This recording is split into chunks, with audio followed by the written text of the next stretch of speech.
Ya memang berpikir sendiri itu capek, berpikir sendiri itu rumit, berpikir sendiri itu tidak nyaman. Tapi kalau kita tidak berpikir sendiri, bagaimana kita bisa menikmati hidup kita sendiri? Gimana kita bisa hidup disetir oleh kemauan, keinginannya orang lain dengan mengabaikan kemauan dan keinginan kita sendiri? Kita mulai lagi, kita lanjut lagi ngaji filsafat kita.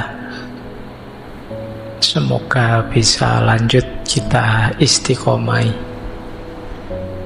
tanpa harus target macam-macam. Yang penting kita tahu bahwa ngaji itu baik, itu saja sudah. Karena kadang-kadang target macam-macam itu, kalau targetnya tidak terpenuhi, kita kecewa. Begitu targetnya terpenuhi, kita jadi malas. Saya ngaji filsafat biar pinter ini bisa itu, Pak. Kalau sudah terpenuhi, pinter ini bisa itu, terus malas wes. Atau tidak terpenuhi, saya sudah ngaji ratusan sesi, rasanya kok masih tidak jadi apa-apa, belum dapat apa-apa, Pak. Terus kamu kecewa. Nah, mari kita bebaskan pikiran kita. Ini seperti tema malam hari ini nanti. Kita nikmati saja apa yang kita hadapi. Mari kita yakinkan itu baik, terus kita jalankan. Oke, malam hari ini kita belajar dari beliau Jiddu Krishnamurti. Mungkin teman-teman pernah mendengar nama beliau. Beliau ini meditator spiritualis, guru dari banyak orang, yang terkenal sekali dengan spiritualitasnya. Ini malam hari ini temanya kita agak dalam berpikirnya. Tidak apa-apa ya, paham tidak paham didengarkan saja.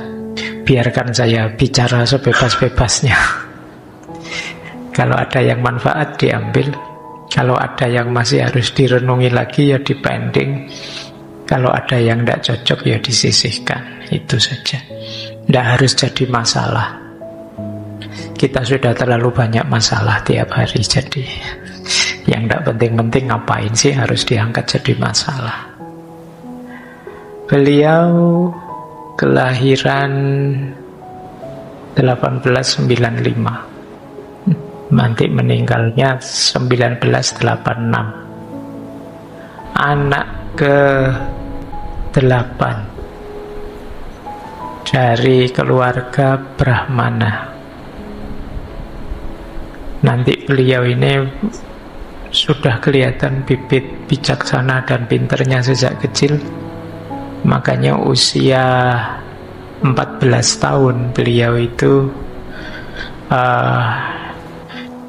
diambil mungkin setengahnya ya, jadi murid oleh tokoh teosofi namanya Ani Besant. Ini dulu kita pernah belajar tentang teosofi ini, antara lain dari pelopornya namanya Blavatsky. Boleh dicek rekaman ngaji filsafat yang lama ya. Cuma Krishnamurti ini kemudian mengambil jalurnya sendiri. Meskipun awalnya beliau ada di circle-nya teosofi, sampai di titik ya sekitar usia beliau 1895. Nanti tahun 1922 itu beliau mengalami masa pencerahan. Jadi ceritanya selama 3 hari itu beliau mengalami pembalikan pikiran, pencerahan yang luar biasa. Sampai kemudian beliau akhirnya keluar dari circle-nya teosofi dan dengan caranya sendiri menempuh jalan spiritualitas.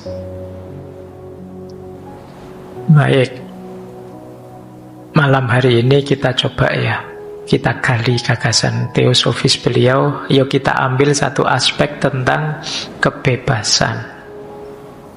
Bukunya yang terkenal sekali tentang kebebasan ini Freedom from the Known.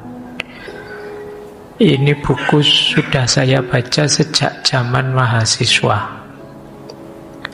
Meskipun zaman itu ya untuk gaya-gayaan saja, bahwa saya sudah baca buku semacam itu, baru belakangan agak bisa menangkap apa isinya buku. Nah, itu menariknya dunia membaca ya. Tidak apa-apa teman-teman baca, tidak paham itu tidak usah mengeluh. Pada saatnya, seperti Krishnamurti tadi ya, akan ada momen pencerahan untuk kita sendiri. Akan terjadi titik momen aha atau momen eureka atau momen ketercerahan untuk diri kita masing-masing. Ayo kita kejar itu dengan berbagai cara, termasuk banyak membaca, ikut kajian dan lain sebagainya. Kita tidak tahu nanti lewat pintu yang mana, dalam momen apa, tiba-tiba, kalau orang Jawa menyebutnya meletik, terbuka pikiran kita. Nah, teman-teman kejar itu ya, biar nanti bisa otentik, kita bisa berpikir sendiri, memahami hidup versi kita sendiri. Baik, bismillah, kita mulai ya, belajar untuk bebas yang hakiki menurut beliau. Nanti kalau ada sindiran-sindiran gak boleh baper. Beliau tajam sekali nyindir hidup kita sehari-hari. Ini kalimat dari Freedom from the Noun. Buku itu sebenarnya kumpulan tulisan. Ada banyak kumpulan tulisan dari beliau, antara lain buku itu. Nah, di bagian paling awal buku itu ada kalimat seperti ini. Nanti coba di cross check dengan teman-teman hidupnya selama ini ya. Apalagi ini banyak mahasiswa. Selama berabad-abad kita telah diindoktrinasi oleh para guru kita, para pemimpin kita, buku-buku kita, orang-orang yang kita anggap suci. Kita berkata pada mereka semua itu, beritahu aku segalanya, apa yang ada di balik bukit-bukit, gunung-gunung dan bumi ini. Kemudian kita merasa puas dengan deskripsi yang mereka berikan. Terus komentarnya beliau, itu berarti bahwa hidup kita didasarkan pada kata-kata belaka.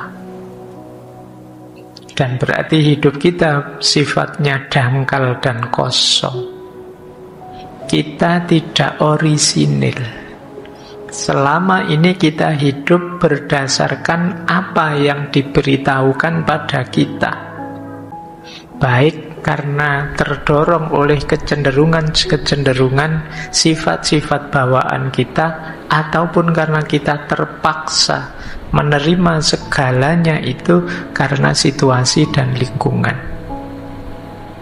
Kita merupakan hasil dari segala macam pengaruh, dan tak ada apapun yang baru dalam diri kita. Tak ada apapun yang telah kita temukan sendiri dalam diri kita. Tak ada yang orisinil, tak ada yang murni, tak ada yang jelas. Ini sindiran telak ya untuk kita. Ternyata selama ini kita itu tidak pernah benar-benar hidup, tidak pernah benar-benar memahami hidup ini versi kita. Kita hanya mengikuti kata-kata. Padahal kata-kata itu bukan dunia yang sejati. Itu kan perspektif tafsirnya mereka. Tapi kita ikut mereka. Ya mungkin bagi mereka itu otentik. Kalau bagi kita yang hanya follower, ya kita tidak menikmati, tidak memahami dunia kita sendiri. Isi kepala kita penuh dengan pikirannya orang lain. Jangan-jangan ada pikiran saya juga di kepalamu. Terus buat apa? Kata Krishnamurti, inilah nanti yang membelenggu kita. Jadi kita bukan pejuang kebenaran untuk hidup kita sendiri. Padahal kata beliau, deskripsi itu tidak sama dengan yang dideskripsikan. Aku bisa mendeskripsikan gunung, tetapi deskripsi bukanlah gunung itu sendiri. Dan jika engkau terjebak dalam deskripsi seperti kebanyakan orang, maka engkau sebenarnya tidak akan pernah melihat gunung itu sendiri.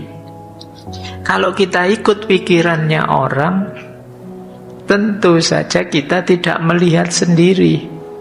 Padahal setiap orang itu kan memahami sesuai cara pandangnya, sudut pandangnya, dan titik pandangnya masing-masing. Yang bisa saja tidak relate, tidak relevan dengan hidup kita. Jadi ternyata dunia kita hanya dunia deskripsi. Nah, ini kritiknya. Makanya lanjut beliau mengkritik kita. Kita adalah pemulung barang bekas. Pikiran-pikirannya orang itu kan kayak barang bekas, mereka melontarkan, kita ambil. Kita hidup berdasarkan apa yang telah dikatakan kepada kita, baik yang dituntun oleh kecenderungan kita atau lingkungan kita.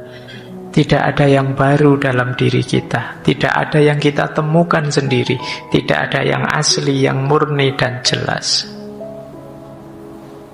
Itu masih mending kalau kita paham pikirannya. Kadang-kadang kita mulung tidak paham, yang penting share. Nah, hari ini kan peradaban share itu kan, kita tidak ngerti benar yang kita share itu apa, tapi rasanya kok keren saja, rasanya kok hebat saja. Terus wow, hari ini peradaban kita kan rame sekali.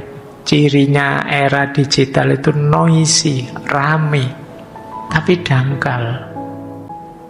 Jadi karena tidak banyak orang berpikir, tinggal transfer pengetahuan dari sini ke sana. Apalagi kalian sekarang dibantu habis-habisan oleh teknologi. HP-mu sangat paham, ChatGPT-mu sangat dalam, tapi kamu tambah dangkal. Kamu tinggal ngutip saja. Mahasiswa yang harusnya menganalisis persoalan sekarang sekedar mentransfer pengetahuan. Ini masalah besar bagi Krishnamurti. Kita tiap hari yang teriak-teriak, saya merindukan kebebasan, tapi ternyata kita membelenggu diri kita sendiri dengan gagasannya orang lain, pikirannya orang lain, perspektifnya orang lain. Nanti mungkin ada yang tanya, lupa kan belajar itu begitu. Seperti malam hari ini kan kita belajar tentang Krishnamurti, kemarin belajar itu kan tentang orang lain. Iya, tapi kalau kalian tidak menghidupkan versimu sendiri, ya sama saja kamu pemungut barang bekas tadi. Pikiran orang lain itu boleh kalian telaah, kalian pahami, kalian dalami sebagai bahan pertimbangan, sebagai rujukan. Hidupkan pikiran itu versimu. Jadi jangan terjebak di pikiran-pikiran tertentu, kelompok tertentu, aliran tertentu. Itu dikritik oleh Krishnamurti. Itulah yang memenjara kita. Ternyata nanti pada akhirnya yang membuat kita tidak bebas itu diri kita sendiri. Kelakuan kita tentang kita sendiri, pada diri kita. Ternyata yang memenjara ya kita sendiri. Nah, ini yang dikritik oleh Krishnamurti. Di situ nanti titik pangkal dari freedom from the known. Gimana caranya kita bebas dari the known, yang kita ketahui selama ini. Bayangkan ya, hidup kita itu kan tergantung pikiran. Sering saya bilang, harapanmu, ketakutan-ketakutanmu, kegelisahanmu, itu kan kuncinya karena pikiran. Pak, besok masa depan saya gimana ya Pak? Situasi hari ini kok kacau begini ya Pak? Itu kan pikiran-pikiranmu. Dan ternyata pikiran itu ternyata bukan kamu. Kamu hanya mengikuti orang lain. Kenapa sekarang kamu gelisah? Katanya orang-orang sebentar lagi ada gempa Pak. Katanya rame sekali sekarang, mungkin bulan ini Agustus katanya ada kiamat, Pak. Katanya itu kan kamu dapat dari mana-mana, dari luar, dan kamu gelisah. Terus kamu menghadapi dunia dengan kegelisahanmu, padahal segala deskripsi dan informasi tadi miliknya orang lain yang kamu ambil. Tanpa kamu relatekan, tanpa kamu kontekstualkan dengan hidupmu sendiri. Inilah problem besarnya kebebasan justru, kalau versinya beliau.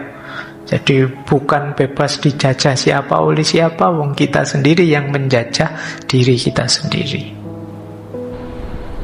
Kita lanjutkan ya. Nah, maka Krishnamurti punya pemaknaan yang khas tentang kebebasan. Selama ini kan kita memaknai itu, bebas itu berarti kita bebas milih. Bebas itu ada banyak pilihan, kemudian suka-suka kita mau mengambil yang mana, kan begitu kita memaknai kebebasan. Terus pandangan seperti ini terus dikritik oleh Krishnamurti. Kalian tidak sadar, seolah-olah kalian itu bebas milih, padahal kalian dikondisikan untuk milih hal tertentu dan tidak milih hal yang lain. Jadi kita merasa bebas, padahal sebenarnya kita itu disetir oleh kondisi, oleh situasi, oleh tokoh-tokoh, oleh guru-guru kita, oleh dan lain sebagainya. Itu yang dikritikkan oleh Krishnamurti. Jadi kita sering, Pak, ini pilihan saya sendiri loh, Pak, keinginan saya sendiri. Tapi kalau kita telusuri ke belakang, kok kamu milih yang seperti itu mungkin karena cara pandangmu, sudut pandangmu, titik pandangmu yang itu terpengaruh oleh orang lain. Jadi ada pengkondisian yang kamu tidak paham. Tuh, makanya dulu waktu kita belajar filosof barat, mungkin teman-teman ingat ya, ini sesi ngaji filsafat awal itu Michel Foucault. Beliau punya konsep kebalikannya orang modern. Orang modern awal itu kan bilang knowledge is power. Siapa yang menguasai pengetahuan, dia akan punya power. Tapi dibalik oleh Foucault, bukan begitu rumusnya, tapi power is knowledge. Power is knowledge itu yang punya kekuasaan, dia akan bisa ngatur pengetahuan. Apa yang bisa kalian ketahui, apa yang jangan kalian ketahui, apa yang sebaiknya kamu baca, apa yang jangan kamu baca. Itu kamu sebenarnya sering tidak sadar bahwa ada yang mengkondisikan. Contoh sederhana, ngaji filsafat ini. Kalian mungkin bebas, Pak, saya milih tema-tema ngaji banyak sekali. Padahal itu kan tema dari saya yang ngatur versi saya. Kamu minta tema apa saja, kalau tidak tak kasih kan tidak jalan. Itu power is knowledge. Saya kuasa di sini, kalau tidak mau ya tidak usah ngaji, kan gitu aja. Jadi yang punya kuasa yang menentukan. Kalian minta tema ini, tema itu, dan tak cuekin saja, itu kan kalian tidak bisa bantah. Akhirnya kamu dapatnya ya yang saya kasih ini. Akhirnya ideal yang di kepalamu ya sebatas yang saya kasih ini.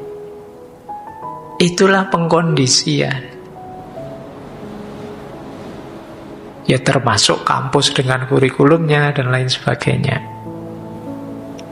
Jadi kita tidak sadar dalam hidup ini ada banyak sekali pengkondisian. Karena kita tidak sadar, kita merasa bebas, padahal sebenarnya kita diarahkan. Orang mungkin tidak merintah, tapi dia cuma bilang, asal saya misalnya, kalau anak baik ya biasanya sih, kalau ada apa, dia melakukan apa. Dia tidak merintah kita, tapi kita terdorong sendiri, tergerak sendiri. Oh, di masyarakat sering seperti itu, kita dikondisikan. Nah, kenapa kok kita bisa dikondisikan? Cara berpikir kita tadi model kayak pemulung tadi. Kita hanya ngambil, kita hanya menyerap tanpa kita kondisikan, tanpa kita sesuaikan dengan kondisi kita, situasi kita. Inilah problem besar bagi setiap orang dalam kebebasan. Baik, kita lanjutkan ya. Kelihatannya berat malam hari ini untuk dijalankan. Dari awal gini, wah ini berat Pak. Nah, beliau juga ngeritik. Kita kemarin punya konsep freedom for, freedom from, bebas dari, bebas untuk. Dan itu dikritik oleh kita. Masa kebebasan kok bisa begitu? Kalau kebebasan itu bebas dari, kata beliau, saya bebas dari ini, saya bebas dari itu, berarti kebebasan itu sifatnya reaktif saja. Jadi padahal kebebasan itu tidak reaktif, kebebasan itu eksistensial, kondisi hakiki kita. Jadi tidak harus menunggu kita dijajah dulu baru terus kita membebaskan diri. Tidak, kondisi kita sejak awal itu sudah bebas.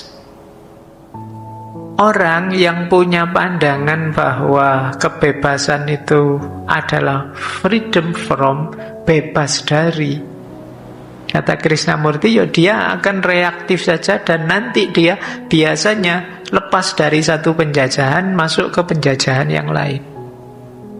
Lepas dari satu organisasi masuk ke organisasi yang lain. Lepas dari satu partai masuk ke partai yang lain. Akan begitu kalau maknanya kebebasan itu hanya bebas dari. Ya bagian dari kebebasan mungkin bebas dari, tapi bukan itu hakikatnya kebebasan. Ada juga yang bilang kebebasan itu bebas untuk. Bebas untuk itu berarti ideal. Saya harus melakukan ini, saya harus melakukan itu. Loh, kalau kebebasan itu bebas untuk dan sifatnya ideal, berarti kan dia sesuatu yang kita tuju. Saya ingin bebas Pak. Itu seolah-olah sekarang belum bebas, kamu menuju kebebasan. Kata Krishnamurti tidak begitu. Hakikatnya kita sudah bebas. Jadi kebebasan itu bukan perjalanan menuju. Jadi hakikinya diri kita begitu kita lahir itu kita statusnya merdeka, bebas. Jadi bukan menuju kebebasan ini, menuju kebebasan itu. Jadi kebebasan itu ya tidak sekedar bebas dari belenggu apa atau bebas untuk apa. Kalau hanya itu ya berarti dia tidak hakiki. Padahal manusia itu ya hakikatnya bebas. Dan juga bukan pilihan. Ada orang, Pak, saya milih ini, yang lain milih itu. Tidak, kalau itu pilihan berarti tidak hakiki. Kamu bisa milih, bisa tidak. Kebebasan itu hakiki. Yakinlah bahwa kalian itu hakikatnya bebas. Kok terbelenggu, Pak? Kamu sendiri yang membelenggu atau circlemu yang membelenggumu? Jadi bukan kenyataan dirimu. Jadi kebebasan berarti kalau dalam bahasa agama itu termasuk fitrahnya manusia. Maka kalau ada fenomena pembelengguan jenis apapun itu berarti nabrak fitrah.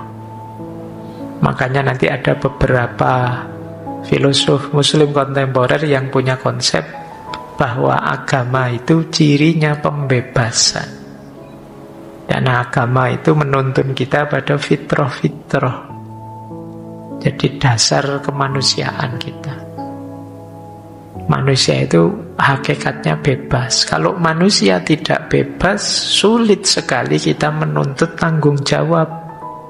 Kalau manusia tidak bisa dituntut tanggung jawab, bagaimana mengelola alam semesta ini? Bagaimana menjalankan amanat kita sebagai khalifahnya Allah? Maka jangan ragu-ragu untuk bilang bahwa kebebasan itu fitrah kita. Berarti ada fenomena atau kenyataan apapun yang membelenggu kebebasan. Itu kalau pakai istilah agama berarti fenomena kezoliman. Di mana ada kezoliman ya berarti agama sedang tidak tegak. Karena misi utamanya agama itu ya mewujudkan tatanan hidup sesuai keinginannya Tuhan. Baik, jadi kalau ada yang tanya kebebasan apa, ya, kalau di buku itu ada kalimat kebebasan itu ya kebebasan itu sendiri sudah. Kalau didefinisikan, definisi itu akan membelenggu kebebasan. Nanti jadinya harus begini dan harus begitu, harus dari atau harus untuk, bebas ya bebas. Baik, ini ya, semoga tidak kaget dengan ini. Nanti, tapi kalau di kampus mungkin ada mata kuliah materinya kebebasan. Kalau pas ujian jangan jawab ini ya. Dosenmu nanti merengut kalau kamu bebas ya bebas Pak. Kalau ada definisinya nanti tidak bebas namanya Pak gitu. Tidak gitu ya. Jadi ini versi beliau. Oke, kita lanjutkan. Sudah ngerti ya maunya Krishnamurti secara umum dari freedom from the known, bebas dari yang diketahui. The known itu apa yang menghuni kepala kita, pengetahuan, pelajaran dan lain sebagainya. Mari kita hati-hati mendefinisikan yang dimaksud the known itu bukan functional knowledge. Jadi bukan pengetahuan tentang cara hidup sehat, cara minum yang baik, cara makan yang bergizi, bukan itu. Itu namanya functional life. Kalau ini ya kalian harus tahu, kalian operasikan. Ikut orang lain juga tidak apa-apa kalau ini. Tapi yang dimaksud existential life, yang berhubungan dengan hakikatnya diri kita, cara hidup kita, cara kita menjalani keseharian kita, cara pandang kita terhadap dunia. Itu existential life. Inilah yang sering membelenggu kita. Jadi the known itu bagian eksistensial. Ada yang menyebutnya psychological knowledge. Wong kita itu menjalani hidup kita kok meminjam konsep teori dari orang lain yang membaca hidupnya dia. Itu yang dikritik oleh Krishnamurti. Jadi bukan yang functional knowledge ya. Nanti Pak begitu, kalau begitu pengetahuan di kepala saya dibuang semua ya Pak. Saya yang belajar membaca, belajar nulis, belajar caranya mandi, belajar caranya makan, itu bukan itu namanya functional knowledge. Tapi yang dimaksud existential knowledge, pengetahuan tentang kedirian kita. Kadang-kadang kan kita, kegelisahan kita itu kan karena pendapatnya orang lain, komentarnya orang lain, padahal dia melihatnya ya sesuai dunianya. Kadang-kadang saya nyaman pakai baju kayak gini, terus ada orang komentar, menurut saya kalau kamu bajunya jangan begitu, kamu apa? Dan kita gelisah karena itu. Jadi kita tidak yakin dengan pilihan kita sendiri. Ini namanya kita terbelenggu oleh orang lain. Itulah the known, itulah pengetahuan. Biasanya kata Krishnamurti, the known itu sesuatu yang eksistensial, yang dari situlah nanti formulasi hasrat, keinginan, cita-cita kita rumuskan. Cita-citamu apa? Kayak dulu waktu kita kecil ditanya cita-cita apa, terus jadi dokter, jadi pilot. Itu pasti kita tidak sadar. Kenapa harus dokter, kenapa harus pilot? Hanya karena ikut orang lain saja. Mungkin orang tuanya, mungkin lingkungannya, bahwa jadi dokter keren loh, jadi pilot keren loh. Kita merancang keinginan, harapan dan cita-cita dasarnya the known tadi. Pengetahuan-pengetahuan tentang diri kita dan dunia yang sebagian besar sumbernya orang lain. Yang kedua, dari situ terus kita merancang, oh bahagia saya berarti di sini. Kalau saya mengalami ini berarti sedih. Itu ternyata sering bukan kita, tapi konsep-konsep yang dijejalkan di kepala kita. Itulah the known. Jadi kalau tadi ada yang tanya, apa bisa Pak kita bebas sepenuhnya dari pengetahuan? Ini yang dimaksud bukan semua pengetahuan, tapi existential knowledge. Kita hidup di dunia kita, tapi dibelenggu oleh konsep-konsep orang lain yang punya dunia sendiri. Disinilah pentingnya pembebasan pertama-tama, kata Krishnamurti, ya pembebasan di level ini. Kalau mental kita sudah mental terjajah, existential knowledge-nya hanya mengandalkan orang lain yang lain dari luar, ya kita tidak akan bisa mandiri. Ini yang sering kita sebut mentalnya memang mental layak jajah. Kalau mental layak jajah, ya tidak usah kaget kalau kita sampai hari ini dijajah. Ya memang berpikir sendiri itu capek, berpikir sendiri itu rumit, berpikir sendiri itu tidak nyaman. Tapi kalau kita tidak berpikir sendiri, bagaimana kita bisa menikmati hidup kita sendiri? Bagaimana kita bisa hidup dengan standarnya orang lain? Gimana kita bisa hidup disetir oleh kemauan, keinginannya orang lain dengan mengabaikan kemauan dan keinginan kita sendiri? Itu harusnya siksaan yang luar biasa. Yang menyiksa siapa? Kita sendiri. Kita mengizinkan perspektif, gagasan, cara pandang orang lain masuk dan mengendalikan kita. Disinilah pentingnya kita berjuang untuk freedom from the known, bebas dari yang diketahui. Lanjut. Kalau mau dirinci, belenggu dari the known tadi yang merajalela di kepala kita itu jenisnya 3. Yang pertama jenis mental, yang kedua belenggu ego dan identitas, yang ketiga belenggu sosial dan budaya. Kalau belenggu mental itu berarti pikiran, keinginan, emosi yang mengendalikan kita. Biasanya mungkin dalam bentuk dogma-dogma, ideologi, cara berpikir yang ditanamkan sejak kecil dalam diri kita.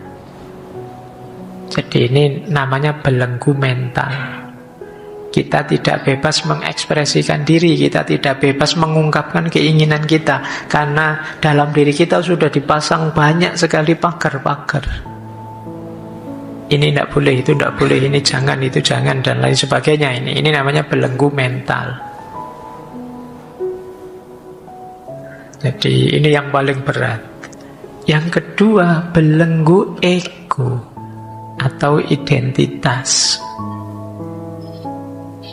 Belenggu ego itu dari diri kita. Kita mendefinisikan diri kita, ya awalnya dipengaruhi dari luar. Mendefinisikan identitas kita, dan kita mewajibkan diri harus seperti itu terus. Ini seperti fixed mindset minggu lalu. Jadi, wah, teman-teman kok menyebut saya Gus ya, berarti saya ini dipandang ahli agama. Terus kamu, wah, gayamu kayak orang pinter agama beneran. Terus apa-apa. Ini kerjaannya ego. Begitu dipuji, kamu kok pinter ya sekarang itu. Terus muncul sekarang ego, identifikasimu terhadap diri, berarti saya termasuk bagian orang pinter. Gayamu besok kayak intelektual sudah, kalau ngomong sudah ndaki-ndaki dan lain sebagainya. Itu belenggu ego. Jadi coba kamu tanya ya, aku menurut diriku itu bagaimana? Coba kamu dan definisi itulah nanti yang kamu pegangi untuk gayamu ngomong, gayamu berperilaku. Seolah-olah kamu harus begitu. Begitu kamu dipuji, wah keren sekali kamu, anak gaul memang. Sampai besok-besok kamu memaksa dirimu untuk bergaya kayak anak gaul. Ini belenggu ego. Wah, Pak Faiz itu filsafatnya dalam. Terus saya kalau ngomong harus tak filsafat-filsafatkan. Padahal harusnya ngomong santai aja difilsafati. Pak Faiz, saya minta izin. Kenapa kok kamu pakai saya, bukan aku? Apa bedanya aku dan saya? Wah, itu kurang kerjaan. Tapi itu kerjaannya ego. Ketika kita sudah mengidentifikasi diri kita sebagai A, B, atau C, maka identifikasi itu kemudian membelenggu kita. Kadang-kadang kita lupa ruang, lupa waktu, harus begitu terus. Nah, kamu sudah bilang, mahasiswa itu ya harusnya kritis. Oh, nanti kemana-mana kamu kritis nih. Wah, nanti di warung-warung juga kamu kritis. Wah, ini posisi kursinya harusnya tidak begini. Terus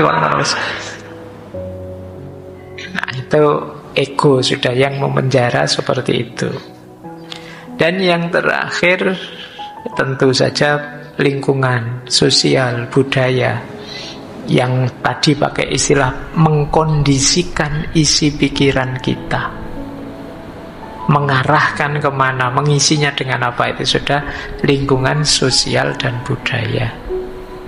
3 hal inilah nanti yang kita harus berjuang membebaskan diri darinya.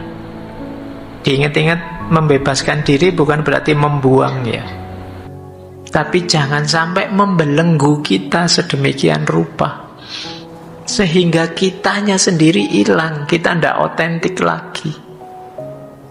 Boleh saja kok setelah kalian renungi, oh memang benar Pak, masyarakat saya yang dilakukan ini. Tapi kan sekarang kamu, keputusanmu sendiri, hasil renunganmu sendiri setelah kamu refleksi sendiri.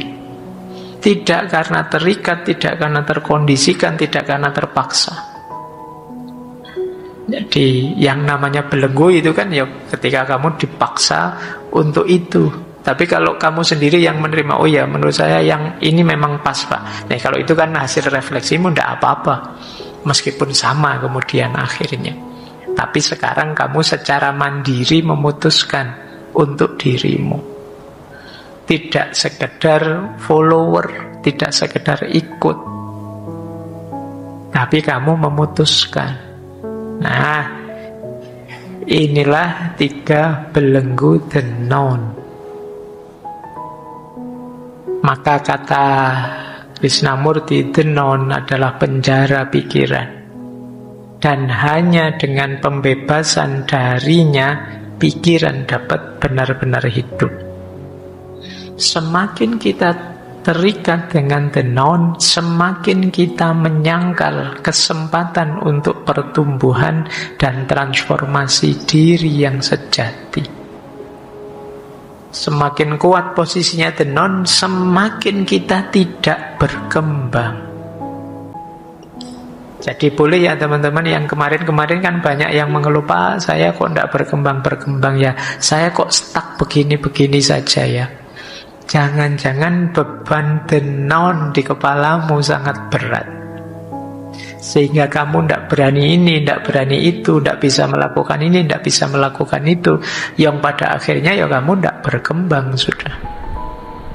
Kamu yang dulu ya masih belum berubah sampai sekarang, masih begitu saja, kamu stuck, kamu mandek. Kenapa? Beban dari the known tadi. Kamu tidak bisa transformasi diri. Baik, itu ya. Jadi paling tidak sampai di titik ini kita sadar ada problem besar yang akarnya diri kita sendiri, yang kita harus membebaskan diri darinya. Jadi kemarin-kemarin tema kemerdekaan, kebebasan kan bebas dari yang lain yang ingin membelenggu kita. Malam ini kita ingin membebaskan diri dari diri kita sendiri, yang sering malah membelenggu kita.